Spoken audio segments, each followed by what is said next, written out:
मेरे अक्सर दोस्त लव बर्ड्स का बड़ा शौक़ रखते हैं और उनको बड़ी अट्रैक्शन है लव बर्ड्स में, लेकिन कुछ एक दो पॉइंट्स ऐसे होते हैं जिनकी वजह से वो लव बर्ड को अपने पास बेहतर चला नहीं सकते या उनको लव बर्ड रखने में थोड़ी सी दुश्वारी आती है। इसमें जो मेजर पॉइंट है वो तो इनकी जेंडर कन्फर्मेशन है, लेकिन उसके साथ एक और पॉइंट है या जो एक और कन्फ्यूजन है उसमें जो अक्सर बर्ड्स लवर्स को पेश आती है वो होती है उनकी एज कन्फर्मेशन। यानी कि आप एक पीस लेके आते हैं लव बर्ड का, फिशर का आप ले आते हैं, लोटिनो का ले आते हैं, या आप ब्लैक मॉस्क या ब्लू मॉस्क या वायलेट का किसी भी लव बर्ड का जब एक पेयर आप लेके आते हैं तो आपको उसकी एज का बड़ा डाउट होता है कि जी आपके पास आने के बाद कितने अरसे में ये ब्रीड कर देगा। तो आज की वीडियो में भी हम इसी पॉइंट पे डिस्कस कर लेते हैं, बात कर लेते हैं कि आपको लव बर्ड की जो एज कन्फर्मेशन है वो कैसे होगी।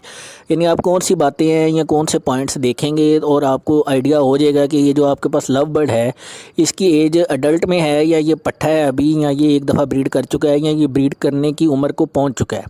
तो इसी पॉइंट को लेके आगे वीडियो बढ़ाते हैं और इसमें हम देखते हैं कि हमें कैसे आइडिया होगा इनकी एज कन्फर्मेशन का।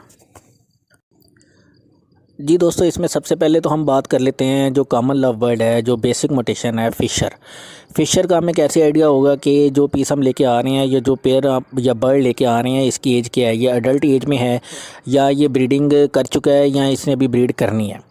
क्योंकि जो पट्ठे होते हैं उनका रेट डिफरेंट होता है। जो बड़ा पेयर होता है जो ब्रीड कर चुका होता है उसकी जो मार्केट वैल्यू है या प्राइस कुछ और होती है, वो ज़्यादा होती है ऑब्वियसली, यानी कि जो ब्रीड कर चुका है वो महंगा होता है बर्ड।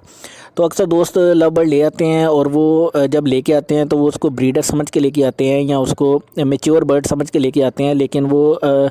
जनरली यानी कि बेसिकली वो एक पट्ठा होता है और उसने अभी अपना टाइम लेना होता है। वो 4 से 5 माह लेता है तब वो ब्रीड करना ही होती है उसने। लेकिन आप चूँकि ब्रीडर समझ के लाए होते हैं तो आपको 4 माह 5 माह 6 माह आप वेट करते हैं और तब भी वो ब्रीड नहीं करता, तो आप ये डिसाइड हो कि उस पेयर को या तो निकाल देते हैं या सेल कर देते हैं, या आपका जो दिल है उस मोटेशन से आपका दिल हट जाता है कि आप समझते हैं शायद ये इस बर्ड में कोई फॉल्ट था या मेरे सेटअप में कोई कमी बेशी रह गई है जिसकी वजह से ये बर्ड ब्रीड नहीं कर रहा। तो दोस्तों जो फ़िशर है इसमें एक तो सिंपल और स्ट्रेट फॉरवर्ड एक मेथड है, इसमें आपको आइडिया हो जाएगा कि जो आप बर्ड लेके आ रहे हैं ये पट्ठा है या अडल्ट हो चुका है। तो उसमें आप जब उसके पंजों को देखेंगे या उसकी टांगों को आप देखेंगे तो उस पर अगर ब्लैक कलर के डॉट्स हैं, डॉट से मेरी मुराद है लाइनिंग, यानी कि उसके पाँव पे और उसकी टांगों पे अगर लाइनिंग बन रही है तो वो आप कंफर्म समझ लें कि ये अभी पट्ठा है और ये अभी अडल्ट नहीं हुआ है। और इन्हीं लाइनों को जो है आप अगर देखना शुरू करें और बगौर इनको जज करें तो आपको आइडिया हो जाएगा कि अगर वो लाइनें जो है